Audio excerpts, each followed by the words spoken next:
Bonjour les amis, petite vidéo impromptue de retour du salon du livre de Brissac où j'étais hier. Vous voyez, j'ai encore le carton avec mon chevalet derrière.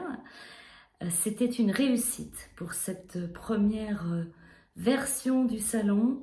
Nous avons été accueillis avec chaleur humaine dans un décor littéraire et ce sont près de 450 personnes qui sont venues en ce samedi 6 avril. Donc je voulais faire une petite vidéo pour remercier en fait ceux et celles qui sont venus sur mon stand. Alors je nommerai Claire, Patricia, Catherine, Sophie, Nicolas et il y en a eu bien d'autres.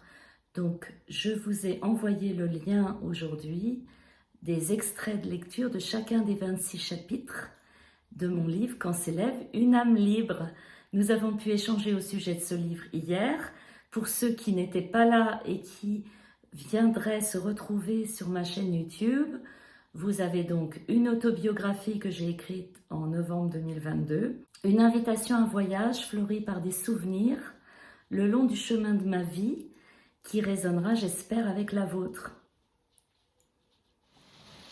Les organisateurs du salon avaient eu l'excellente idée d'embaucher, on va dire, une conteuse d'histoire. Je vous laisse écouter la lecture de l'extrait qu'elle a choisi de mon livre, en l'occurrence, sa préface. Et moi, j'essaie juste de donner en quelques minutes un peu de leur musique. C'est tout. Alors, quand s'élève une âme libre, et voilà ce que nous dit l'auteur. Chers lecteurs, chère lectrice, je vous invite à un voyage effréné, sous forme d'un abécédaire impressionniste, en compagnie de mes amours, mes amis et mes emmerdes, comme l'a si bien chanté Charles Aznavour.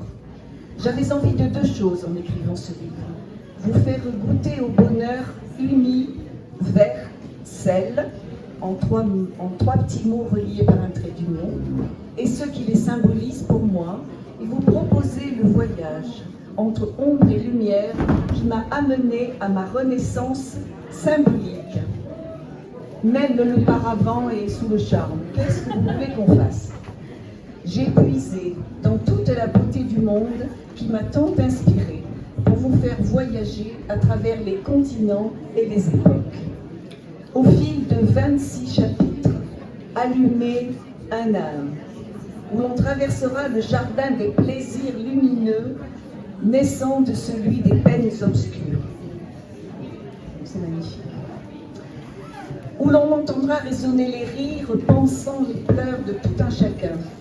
Où l'on croisera des choses sublimes et des personnes triomphant du mal intentionné. Où l'on goûtera à la joie de la chaleur humaine dans le partage. Un cheminement vivant, ponctué par les traînées lumineuses, laissées par les humains, tels des lucioles, pour vous aider à semer vos propres ingrédients du bonheur et à les cultiver pour le reste de vos jours. En vous nourrissant ainsi, mon vœu le plus cher est que vous ayez envie de partager votre bonheur uni vers toute la beauté du monde. C'est magnifique. Vous pouvez me retrouver bien sûr sur les réseaux sociaux. Vous voyez, ça c'est mon visuel qui a été fait par mon fils, que je remercie chaleureusement. Et en fait, j'avais une grande nouvelle à annoncer hier, c'est que j'ai été occupée depuis la publication de mon livre en 2022, parce que dès l'année dernière, j'ai commencé à écrire mon premier roman de fiction. Alors je vous montre le visuel, conçu par une amie qui m'est très chère, Cindy. Un instant, je le cherche. Alors, Ce que nos cœurs veulent vraiment, ce sera donc le titre de mon premier roman de fiction. Et il s'agit beaucoup d'amour et d'amitié, puisque ce sont toujours mes thèmes de prédilection. Mais là, on parlera de l'intelligence émotionnelle des animaux et de leur relation avec les humains. Vous serez emporté sur le continent africain, au Kenya et en Afrique du Sud, mais à partir de la France, et vous serez porté par 3 personnages principaux dont les destins se croiseront et se décroiseront. Donc ce livre, Ce que nos cœurs veulent vraiment, sera publié cette année, certainement à la fin de l'été. Je serai au salon de Chemillé en Anjou le 17 novembre prochain pour évidemment vous le présenter. Donc je vous souhaite une excellente soirée de ce dimanche 7 avril et je vous dis à très bientôt. Alors en sachant que pour ce livre, je ferai exactement pareil que pour mon autobiographie. Je pense que je partagerai avec vous des extraits de lecture et j'espère que nous pourrons échanger, si ce n'est en live, en tout cas, sur la chaîne YouTube ou sur mes réseaux sociaux. Je vous dis à très bientôt. Et alors surtout, si vous aimez, petit pouce bleu, abonnez-vous à la chaîne, vous savez comment ça marche. L'idée, voilà, c'est de partager des expériences.